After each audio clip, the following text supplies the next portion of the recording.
Welcome to top bird story TV. दूर किसी जंगल में 3 दोस्त रहते थे। वह बहुत ही अच्छे दोस्त थे।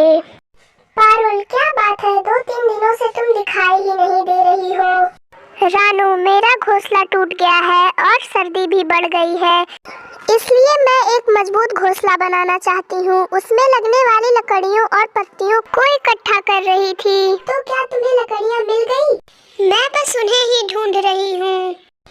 और ऐसे ही सब बातें कर रहे होते हैं, तभी पारुल बोलती है, रानू, तुम हमेशा ही हंसते मुस्कुराते रहती हो। आज क्या हो गया है? बड़ी उदास लग रही हो।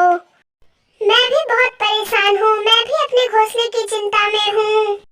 सर्दी बढ़ गई है और घोंसला भी बहुत कमजोर है। गर्मी में मुझे गर्मी ना लगे, इसलिए घोंसला ठीक करना जरूरी नहीं समझा। अब बिना मरम्मत के घोंसले में रहना बहुत ही मुश्किल हो गया है और ठंड भी बहुत ज्यादा लगती है। मैंने सोचा कि सिर्फ मेरे घोंसले की समस्या है, इसलिए मैं तुम दोनों से मदद मांगने के लिए आई थी। पर अब पता चल रहा है कि तुम दोनों भी अपने अपने घोंसले को लेकर परेशान हो और अब तुम दोनों मेरी मदद कैसे कर पाओगे? मीनू, क्या तुम्हारे घोंसले को भी मरम्मत की जरूरत है? पहले मैंने घोंसले की मरम्मत को जरूरी नहीं समझा।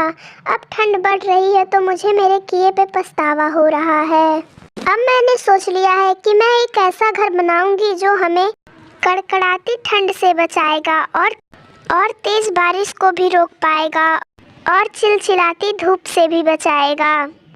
अब मैं पूरी मेहनत और कोशिश करके एक अपना पक्का घर बनाऊंगी। हम तीनों बहुत अरसे से दोस्त हैं, पर हमने कभी भी अपनी परेशानी को एक दूसरे से साझा नहीं किया। हाँ मीनू, तुमने सही कहा, पर ऐसा कभी समय भी तो नहीं आया था। हम तीनों के घोंसले टूटने की कगार पे हैं और ठंड भी जान लेने वाली पड़ रही है।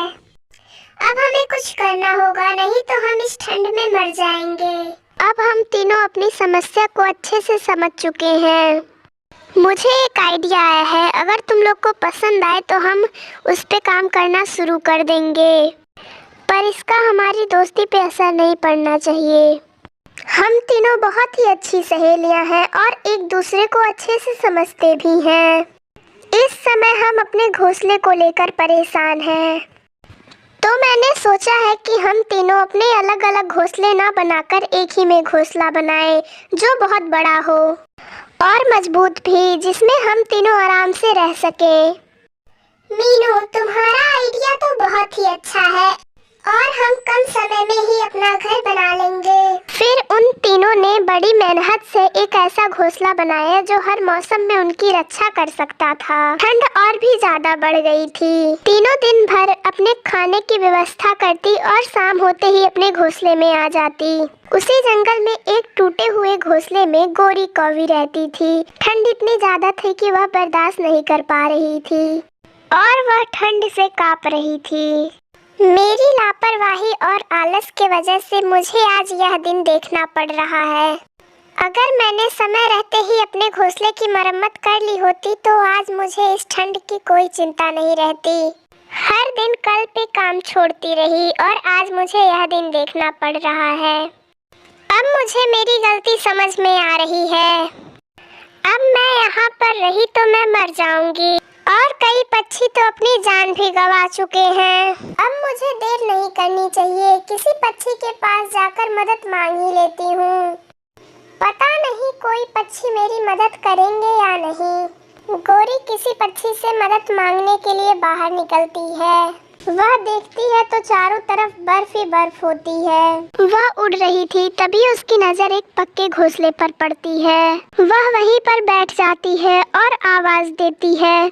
वे तीनों आराम से सो रहे थे। तभी पारुल उठती है और घर के बाहर जाती है। क्या है, क्यों परेशान कर रही हो? इतने अच्छे से सो रही थी, पूरी नींद खराब कर दी। गोरी कांप रही थी। गोरी, क्या हुआ? यहाँ पर क्यों आई हो? मेरा घोंसला बिखर चुका है और ठंड भी बहुत ज्यादा है। क्या तुम मुझे एक दिन के लिए अपने घर में रहने दोगी? मैं सुबह होते ही अपने घोंसले वापस चली जाऊंगी। हम तीनों ही अपने घोंसले में बड़ी मुश्किल से रहते हैं। हम भला तुम्हें कहाँ रखेंगे? तुम कहीं और जाओ। दरवाजा बंद करके आराम से सो सकूं। पूरी नींद खराब कर दी, पता नहीं कहाँ से चली आती है। गौरी उससे बहुत विनती करती है, पर पारुल दरवाजा बंद करके घर के अंदर चली जाती है। हर रोज गौरी उनसे विनती करती, पर पारुल और मीनू उसे यह कहकर वापस भेज देते कि उसके लिए घर में जगह नहीं है। एक दिन गौरी फिर से आती है। उस दिन रानू अपने घर के बाहर बैठी होती है। गौरी, क्या बात है, तुम यहाँ पर क्यों आई हो?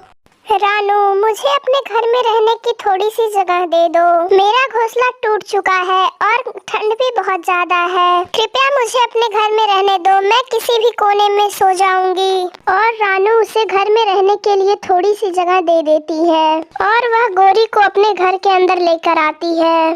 गौरी को देखते ही पारुल और मीनू रानू से झगड़ा कर लेती हैं। रानू गौरी को रहने के लिए अपने घोंसले में ही जगह देती है। उस दिन के बाद सभी साथ में मिलकर भोजन इकट्ठा करते, उसे पकाकर साथ में मिलकर खाते।